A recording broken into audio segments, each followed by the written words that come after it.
Hey, what's up, y'all?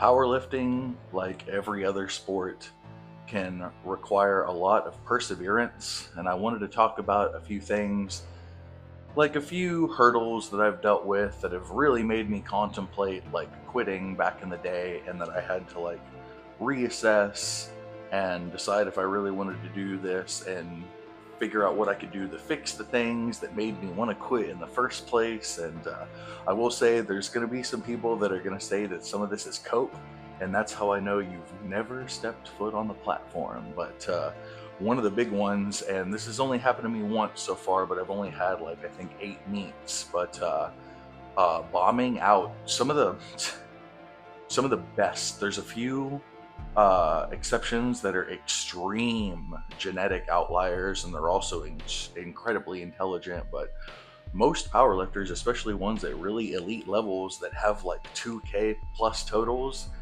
have bombed out of maybe like 20% of their meets. And I'm not saying that's a good thing. And a lot of times it has nothing to do with their training or anything like that. It just has to do with sometimes your body is just not feeling it on the day.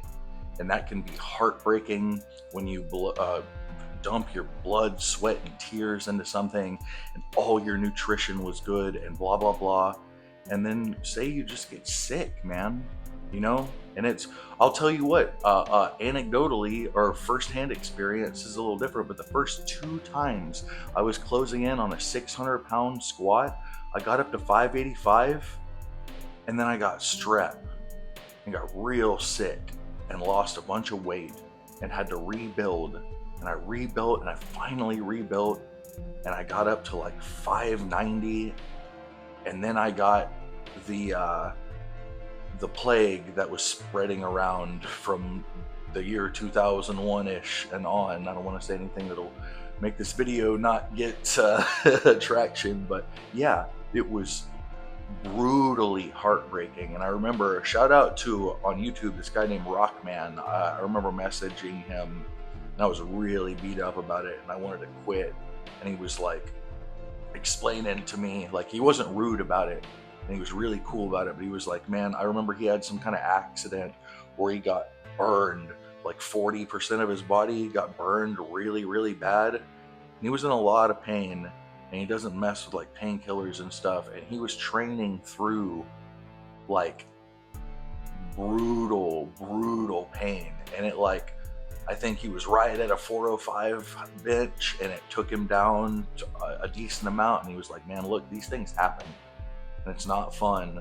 But if you get all twisted up in your head about it and get distracted and contemplate quitting and stuff, all it's going to do is put you in a negative headspace and take it longer to like rebound and fix the things that led you to this point." But like I said, when it comes to like sicknesses and accidents, there is no fixing it in your training. Like I said, sometimes these things just happen. Things just happen. Another time that was really rough that I dealt with is that I did it's when I first the meet I had when I decided I had to get a coach, and made the best decision of my life and got Tanner Hurst as my coach.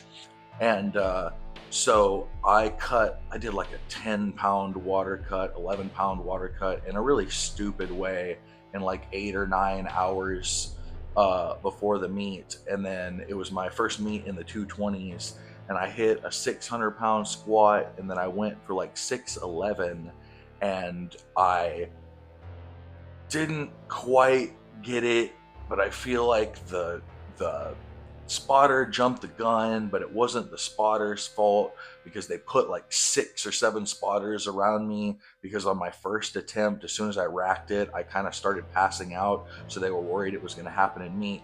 But I failed that, and then I scratched my third, and then during bench I noticed I had really hurt my groin, and I tweaked my lower back around my SI joint, and I just could not get into position on bench.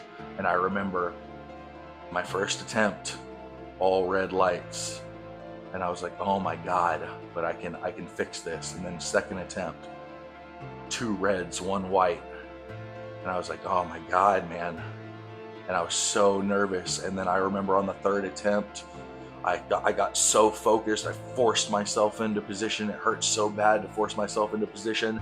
And then I felt like I did everything perfect. And then I racked it. And then I looked up and it was all 3 reds again. And that was the end of my meet. And it was brutal. I went outside on camera and I started crying and made a video. I'm glad I did it, but it brought a lot of people made fun of me and used it as fuel to like make fun of me further down the road because I was willing to show emotion on camera. Once again, don't be afraid of that. I think it's healthy and good, but it will bring unwanted attention that you just have to ignore. But yeah, it was really, really rough and it made me want to quit. But instead of quitting, I got a coach because I love this sport. This isn't just a hobby for me. I love it when people talk about this as a hobby for me, especially when it's fine when normal and like homies do it, so they don't mean nothing by it. But sometimes people online use the word hobby, try to be disrespectful when this is something I'm dumping my heart and soul into, and this is not just a hobby for me. I'm learning to become a coach. I'm going to integrate myself into this sport and probably potentially become a judge. I want to be a part of a federation as like a coordinator eventually. Like I want to promote this sport to a lot. This is not just a hobby for me. So I appreciate y'all listening. I know it got a little bit rambly, but I just wanted to talk about a few things that every once in a while you're going to come to these roadblocks and you're going to have to make the decision. And I will say, for the people that decide that it's not for them, don't feel bad about it. I love people really, really attacked me and got mad at me because I used the word wash out. And let me tell you something. I've said this before. I've washed out of things that are way more important than powerlifting. So don't get sensitive about my unintentional verbiage, because I have failed at a lot of things and failed out of a lot more important things than a silly strength sport. So I mean no disrespect. But yeah, y'all stay tuned. I appreciate you. We're getting closer and closer and closer to this next meet, and I'm excited. And I'm also nervous and not able to sleep very well, and I'm going insane. So y'all stay tuned. I think we got some big numbers coming next week. I think we're gonna do some soft maxes and see how it goes. What do I mean by soft maxes? I don't know. Like I said, I'm going insane.